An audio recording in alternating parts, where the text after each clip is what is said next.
Olá, meus irmãos, bem-vindos ao canal Ministério Palavra do Senhor. Eu pergunto a vocês: entendes o que leis? Essa é uma pergunta que Filipe fez ao eunuco etíope na carruagem quando ele estava lendo um livro de Isaías, um rolo de Isaías. E a gente vai começar a degustar, aprender um pouco mais da Bíblia por vários motivos. Primeiro, porque ela é nossa regra de fé. Segundo, porque nela está a revelação de Deus para o homem. Deus se revela aqui. Terceiro, um alerta de Paulo: manter-se na sã doutrina. Se você não conhece a Bíblia, você estava mantendo a sã doutrina como? Outra coisa que Paulo alerta: não ficar indo para lá e para cá em vãs filosofias. Então, meus irmãos, a Bíblia tem 66 livros, 39 no Antigo Testamento, com 27 no Segundo. E a gente vai começar pelo princípio. Vamos falar um pouquinho de Gênesis, hoje capítulo 1 e 2. Gênesis em grego e Bereshit em hebraico. É exatamente isso, o princípio. Todos os dois significados é o princípio. E fala em um princípio. Bom, meus irmãos, o capítulo 1 de Gênesis, ele narra a criação de Deus. Narra já a presença da Trindade logo nos primeiros capítulos. No primeiro capítulo aqui, ele fala: o Espírito de Deus parava sobre a face do abismo. E ainda depois diz: façamos, lá na frente, o homem a nossa imagem e semelhança. Façamos. Estava lá o Espírito Santo, uma pessoa, estava Deus e estava Jesus Cristo. A Trindade estava presente. Mas esse primeiro capítulo é importante a gente estudar, e é muito importante estudar Gênesis, que Gênesis responde a todas as questões teológicas para frente da Bíblia. A gente sempre volta a Gênesis. A criação, ela é dividida em 6 dias. Detalhe, a gente vai observar que Gênesis tem uma linguagem fenomenológica e teológica. Ela não tem preocupação em provar a existência de Deus, porque no fundo todo mundo já sabe que Deus existe. É muito mais fácil acreditar do que negar, não é verdade? Bom, Gênesis capítulo 1, ele trata a narrativa da criação. Em 2 pontos. Primeiro ponto, da forma, que diz que a terra era sem forma e vazia.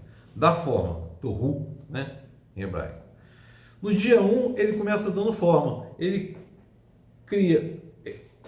separa a luz das trevas. No dia 2, céus e águas. E no dia 3, mares e terra. Interessante observar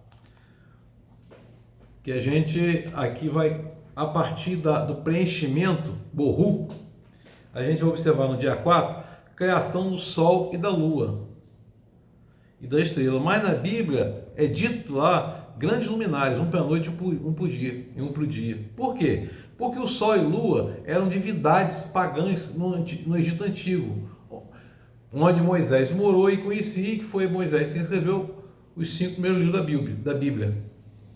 Então, no dia 4 ele cria o sol, a lua e as estrelas. No dia 5, aves e peixes. E aí, para separar, peixes são todos os animais que vivem na água.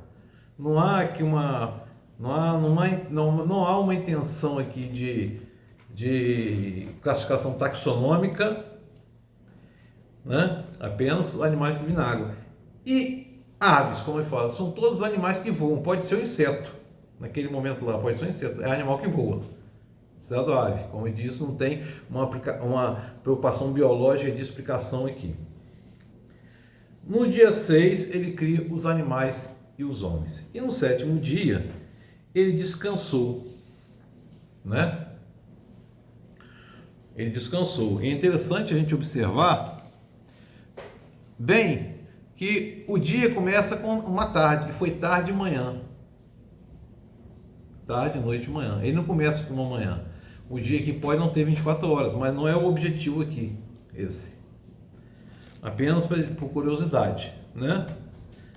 Como disse a Bíblia, ela é fenomenológica. E aí, meu irmão, minha irmã, no capítulo 2 é um resumo da criação, mas a gente tem alguns eventos aqui.